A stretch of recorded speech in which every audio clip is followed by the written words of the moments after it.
Let's talk about FTX, the SEC, Gary Gensler, and Sam Bankman-Fried being the #1 donor to Biden's campaign. And then let's talk about how much money SBF was profiting from those election results. Yes, Sam Bankman-Fried was betting on the Trump versus Biden 2020 election after he made the single largest donation to Biden's campaign in 2020. Not only that, a United States Congressman is accusing Gary Gensler, who is the head of the SEC, of helping Sam Bankman-Fried and FTX work on legal loopholes to attain a regulatory monopoly. But before we dive in, I need you guys to do me a favor. Could you guys please like this video and consider subscribing if you enjoy this content? The more likes this video gets, the more people will see it. Ready? Let's dive deep. Now, before I tell you about how FTX hired the former CFTC commissioner, let me read this tweet by Congressman Tom Emmer, who just won the Republican seat in Minnesota. And I quote, "Interesting. Gary Gensler runs to the media while reports to my office allege he was helping SBF and FTX work on legal loopholes to obtain a regulatory monopoly. We're looking into this." Pretty crazy, right? A United States congressman is accusing Gary Gensler of being Sam Bankman-Fried's personal regulatory hitman. For those of you who don't know Gary Gensler, almost everyone in this industry refers to him as the spawn of Satan. He is single-handedly destroying crypto, innovation, and the American dream. None of us could figure out why until all of this happened. I had no clue that FTX hired the ex-CTFC commissioner, Mark Wetjen. Now, here's where the story gets really good. If we swing over to the CTFC's own website, we can see this article. Mark P. Wetjen was nominated by President Barack Obama to serve a 5-year term as the CTFC commissioner in March of 2011 and was unanimously confirmed by the U.S. Senate in October of 2011. Subsequently to his confirmation as commissioner, Mr. Wetjen was unanimously elected to serve as the CTFC's acting chairman upon the departure of the previous chairman, Gary Gensler, in late 2013. Mr. Wetjen served in the role for approximately 5 months, managing daily operations and setting overall policy directions of the agency. So FTX just hired Mark Wetjen as the head of policy and regulatory strategy at FTX US. So the previous CTFC commissioner, who worked hand in hand with Gary Gensler, who is now the head of the SEC, which is regulating crypto and exchanges. Now, unfortunately, I'm just a one-man team, so I don't have time to gather all this evidence, but I think the American people deserve the right to know every trade that Mark P. Wetjen or any of his employees ever placed, even down to a penny. In the description, I will leave a link to the most recent article that shows exactly what politicians were placing trades at the same time that their government department was passing laws or regulations that would directly impact the price of the market. And let me remind you, by law, if the trade size is less than 15,000, they are not required to disclose that trade information. Now, because regulators are not elected by the people, they are handpicked by politicians. They should be held to exceptional standards. When the laws and regulations that these regulators put into place affect the lives of 99% of the United States population, they should be held to an exceptional standard. From the sound of this press release, I am not the only one who feels this way. You guys are going to jail. Press release on November 2nd of 2022, titled Emmer, Top House Republicans Press the SEC for Skirting Record Keeping and Transparency Laws. Experts of the letter to Gensler. Recent reports suggest the SEC, under your leadership, is likewise failing to comply with federal record-keeping statutes. In particular, evidence uncovered during the Freedom of Information Act, FOIA, litigation suggests that the SEC is failing to identify and produce records of official business conducted on non-email or off-channel platforms such as Signal, WhatsApp, Team, and Zoom, regardless of whether the communication took place on a personal or business device. As recounted by the FOIA litigator, the SEC is hiring its off-channel communications with environmental activists, even though the communication qualifies as federal record. While the SEC is failing to comply with federal transparency and record-keeping laws, the SEC is aggressively enforcing record-keeping laws on private businesses. The SEC recently charged 16 firms more than $1.1 billion combined for allegedly failing to maintain and preserve electronic communications. In a press release announcing the penalties, you ironically emphasize the importance of transparency, stating, "Finance ultimately depends on trust. By failing to honor their record-keeping and books and record obligations, the market participants we have charged today have failed to maintain that trust." The SEC's Director of Enforcement similarly noted that record-keeping requirements are sacrosanct. House Financial Services Committee on Oversight and Investigation Ranking Member Tom Emmer on the letter to Gensler. Chair Gensler's regime at the Securities and Exchange Commission has been characterized by regulatory hypocrisy and inconsistency. This is no different. The American people deserve transparency from regulators. But time and time again, Chair Gensler refuses to practice what he preaches. It is inappropriate for the SEC to target the private sector for failing to comply with record-keeping laws when the SEC itself is in violation of similar transparency laws. I am proud to join Ranking Member Jordan, Ranking Member Comer, and Ranking Member McHenry in demanding accountability for Chair Gary Gensler and the Securities and Exchange Commission. House Oversight and Reform Committee Ranking Member James Comer on the letter to Gensler. It appears that the Biden administration has rules for thee, but not for the SEC. Under Chair Gensler's watch, the SEC is skirting federal transparency and record laws while fining companies for doing the same. It's past time the Biden SEC engage in the transparency they claim is so important. This type of government hypocrisy undermines Americans' trust in our institutions and fails to deliver the transparency they deserve. Chair Gensler must provide answers to Congress and the American people. House Financial Services Committee Ranking Member Patrick McHenry R-NC on the letter to Gensler.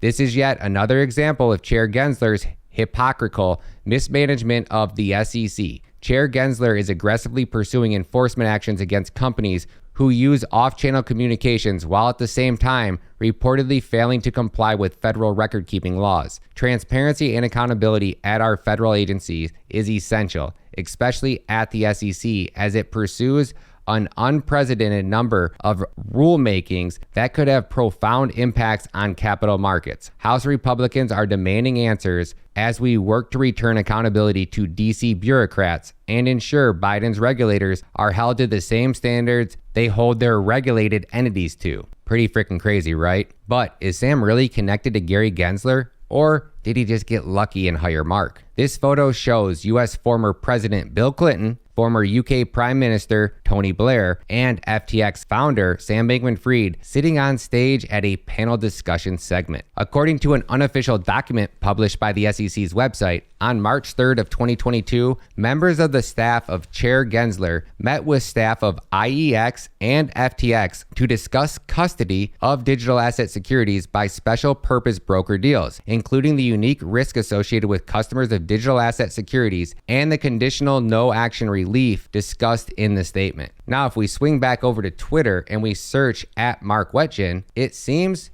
that his Twitter has been deleted. That's strange. I wonder if Elon Musk has a backup copy if Congressman Emmer needs one. What I call them? Fun coupons. I should have knew you was up to something. You are literally blowing my mind right now. Now check this out. In 2013, the Commodities Future Trading Commission CFTC chairman Gary Gensler was criticized by the regulatory internal watchdog for his recusal from the investigation into the collapse of MF Global, writes Jonathan Watkins. Gensler previously worked with MF Global head John Cornys at Goldman Sachs and subsequently claimed he did not want his participation to be a distraction in the matter. But according to the report, it took Gensler 2 days to seek guidance from ethics officials after the collapse, during which time he discussed the matter in at least 2 closed meetings with other commissioners. Historical bankruptcy. The chairman was found to have spent days monitoring MF Global leading up to its bankruptcy, but distanced himself once the collapse of the future merchant became public. The historical bankruptcy left an initial shortfall of $1.6 billion in client funds, leading to regulatory investigations which continue to this day. The internal report was conducted by the Commissioner's Inspector General, Roy Levick, who noted that Gensler's decision was not the most desirable course. No defensible explanation. At no point did Chair Gensler in any closing meeting, email, or otherwise state that he believed he might be a distraction to the commission's work. The report was compiled at the request of former State Senate Banking Committee Richard Shelby, who has called the chairman's actions into question. The report does not uncover a defensible explanation for Chairman Gensler's capricious behavior, says Shelby. I therefore continue to question whether Chairman Gensler was concerned with protecting customers' accounts or protecting himself from accountability. The report raises significant concerns regarding the CTFC's leadership and regulatory capabilities, particularly in the light of expanded powers and requests for additional taxpayer funding. Personal devices. The chairman was also found to have used a private email to communicate with staff members about MF Global, despite CTFC's policies instructing employees not to email or forward sensitive documents to a personal email address or device. According to that report, there were over 7,000 instances of Gensler using his personal email in relation to MF Global. However, the tally included duplicates and email chains according to the report. He used his personal email so much that he carried 2 smartphones, one issued by the CTFC with his work email and another for his personal email, the report read. What? It was noted, however, that investigators found nothing that appeared corrupt, and the chairman has since stopped using his personal email. The Inspector General's office interviewed more than 30 people as part of a broader report into whether the agency made any missteps into how it regulated MF Global. So now we're actually seeing that we already have another past situation where Gary may or may not have been involved in nefarious behavior. Now it really gets interesting here. So let me recap this real quick. SBF was in Washington several times a month. He was working with elected government officials who he may or may not have helped get that position. After Sam started visiting Washington on a regular basis, the SEC began opening probe investigations into Sam Bankman-Fried's direct competition. First it was Coinbase, then it was Binance. Not only did they both get hit with charges, the SEC did not target one altcoin that was listed on FTX's exchange. Now let's talk about Sam's mom, who is rumored to be a Democrat powerhouse. Let's look at this article titled "Inside the Secretive Silicon Valley Group That Funneled Over $20 Million to Democrats." A secretive group led by Stanford University's academics has unleashed millions of dollars into political spending from Silicon Valley and is now convincing some of the biggest donors to spend millions more to back Democrats in 2020. What is also unusual is Mind the Gap is not led by highly experienced political hands, but by academics with no professional backgrounds as fundraisers. The group's leaders are a pair of Stanford law professors, Barbra Freid, who has no apparent campaign experience, Paul Bress, the former president of the William and Flora Hewlett Foundation. Barbra Freid, that's Sam Bankman-Fried's mom. I'm a fan of my mom. She's got my back. Now, how are Sam and Gary connected? Sam's co-CEO, Caroline Ellison's father, was a professor and head of economics at MIT. He was also the department head. According to this article, Glenn Ellison is Gregory K. Palm Professor of Economics at MIT. He formerly served as the economic department head at MIT and as the editor of Ed Econometra and co-editor of the Rand Journal of Economics. His 2 primary specialties are game theory and industrial organization. In game theory, he is best known for his work examining how the development of social norms in games is affected by the structure of social networks. So Sam's co-CEO, who was his girlfriend, her dad was head of economics at MIT, and guess who also worked at MIT in the same department? According to news.mit.edu, at MIT, Gensler has been professor of the practice of global economics and management at MIT. Sloan, co-director of MIT's FinTech S-Scale program and senior advisor to MIT Media Lab Digital Currency Initiative. He taught classes about blockchain, digital currencies, and other financial technologies, and won the MIT Celan Outstanding Teacher Award for his 2018-2019 academic year. Gensler first joined the institute in 2018. So let's break this down really quick. According to this article by CoinDesk titled "Bankman Fried's Cabal of Roommates in the Bahamas Ran His Crypto Empire and They Dated." So I'm not really sure who was dating who, but from the sounds of it, they all dated each other. So We have Sam Bankman-Fried. We have Caroline Ellison, his girlfriend, side girl, partner, college crush, whatever you want to call it. They both attended MIT together. Then we have Caroline's dad, Glenn Ellison, who was the head of economics at MIT. Then we have Gary Gensler, who won a Teacher of the Year award at MIT when Glenn Ellison was the head of economics. Then we have Sam's mom, Barbra Freid, who funded Mind the Gap, a huge political donor to the Biden campaign. Words can't even really explain what I'm thinking right now. Now here's one that really blew my mind. Check this out.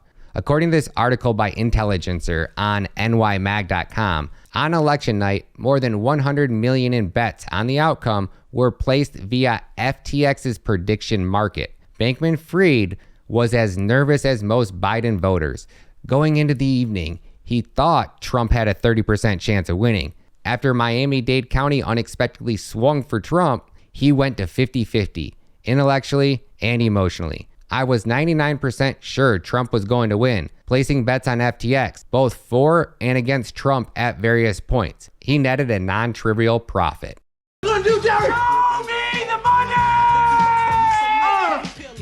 I mean, I don't even know what to think, guys, but I do know one thing. If you guys hit that like button and you guys drop some comments below, it's going to help a lot more people see this video. These new crypto regulations that the mainstream media is trying to force feed us are the same regulations that Sam Bankman-Fried was having put into place to destroy his competition. I think this industry needs to take a big step back and really think about how devastating this could have been, not only for blockchain as a whole, but for the United States and the prosperity of our citizens. We have unelected government bureaucrats like Gary Gensler who are making regulations that affect the future of our children. Whether you love or hate blockchain, it is the most powerful technology that the world has ever seen. But it makes things so transparent, corrupt politicians are trying to do everything in their power to stop it. If you can't beat them, buy Bitcoin. Don't join them. Unfortunately, I'm afraid to give you guys my honest opinion. This video is for educational and entertainment purposes only. Nothing stated in this video is a fact. I am not a financial advisor and this video is not investing advice. Links to all of my research and articles are down in the description.